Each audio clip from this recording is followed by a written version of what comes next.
వాస్తు శాస్త్రం. ఈ శాస్త్రంలో భార్య మరియు భర్తల యొక్క జాతకములను విశ్లేషించవలెను. జన్మ జాతకంలో 4వ స్థానాధిపతి లగ్నంలో ఉన్న యెడల వారికి ఎటువంటి పరిస్థితుల్లోనైనా భూమి ఇంటి యోగంలో ఉంటుంది. శుక్రుడు కుజులకు బలం కలిగిన ఎడల సంపద అభివృద్ధిని కలిగి ఉంటారు. ఎచ్చట నివసించినను మంచి వాతావరణంలో జీవించే యోగంను కలిగి ఉంటారు. జన్మ జాతకంలో 4వ స్థానాధిపతి ద్వితీయ స్థానంలో అమరిన యెడల ప్రకృతి సిద్ధంగా మంచి ఇల్లు గడప అమరుతుంది.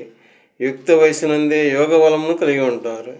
తన యొక్క విద్యా అర్హతల వలన లేదా తల్లి వర్గపు బంధువుల ద్వారానైనా గృహయోగం కలిగి ఉంటారు. జన్మజాతకంలో 4వ స్థానాధిపతి 3వ స్థానంలో అమరిన యెడల సంపదల ద్వారా సుఖము కలగడం కష్టం. జీవిత భాగస్వామి వలన గృహ మరియు ఆస్తి నష్టం కలుగుతుంది. ఈ జాతకులకు 4వ స్థానంలోనూ లేదా 10వ స్థానంలోనూ బలమైన గ్రహములు అమరిన యెడల ఆ గ్రహముల దశాభుక్తులలో గృహయోగం అనేది సిద్ధిస్తుంది.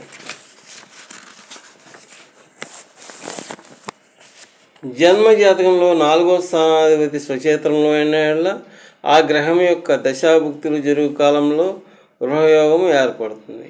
కానీ తల్లిదండ్రుల్లో ఒకరికి మరణం సంభవిస్తుంది. వాస్తుశాస్త్రం ప్రకారంగా గృహము నిర్మించినను వారు మరణం నుండి తప్పించుకోలేరు.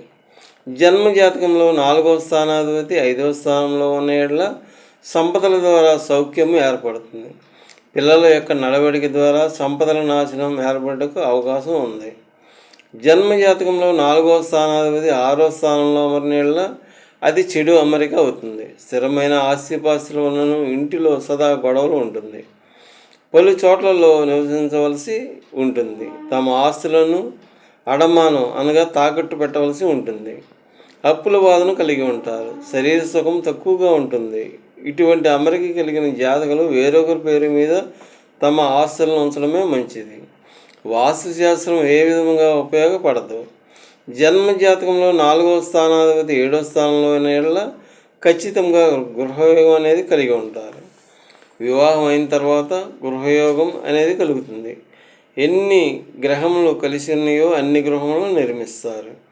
పాపగ్రహముల కలయిక ఉన్నచో అన్ని గృహములు నష్టపోతారు.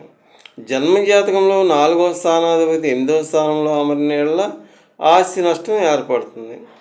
ఆస్తులను సంపాదించుకున్న యెడల ఆ కాలం నుండి గొడవలు తప్పకుండా ఉంటాయి. జీవిత భాగస్వామి యొక్క పేరు మీద గృహం నిర్మించడం మంచిది. జన్మజాతకంలో 4వ స్థానాధిపతి 9వ స్థానంలో అమరిన యెడల ఆస్తి అమరుతుంది లేదా పూర్వీకుల ఆస్తిని కలిగి ఉంటారు. కానీ జాతకుడు ఆ ఇంటిలో నివసించడం తక్కువ కాలమే ఉంటుంది. ఆ ఆస్తిని ఎక్కువగా బంధువులు అనుభవిస్తారు. జన్మజాతకంలో 4వ స్థానాధిపతి 10వ స్థానంలో అమరిన యెడల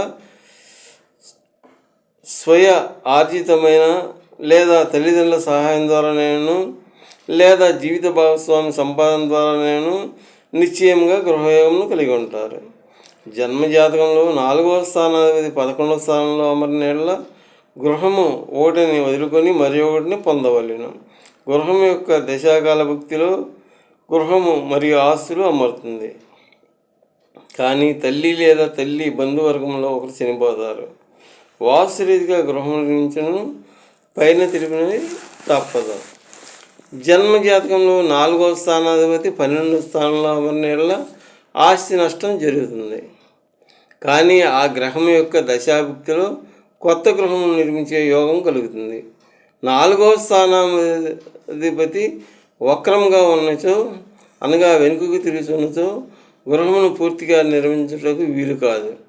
మధ్యలో నిలిచిపోతుంది. చాలా కష్టపడి ప్రయత్నించిన తర్వాత ఇంటిని కట్టి ముగించే యోగం కలుగుతుంది. వాస్తుశాస్త్రం వలన ఎటువంటి ఉపయోగం ఉండదు.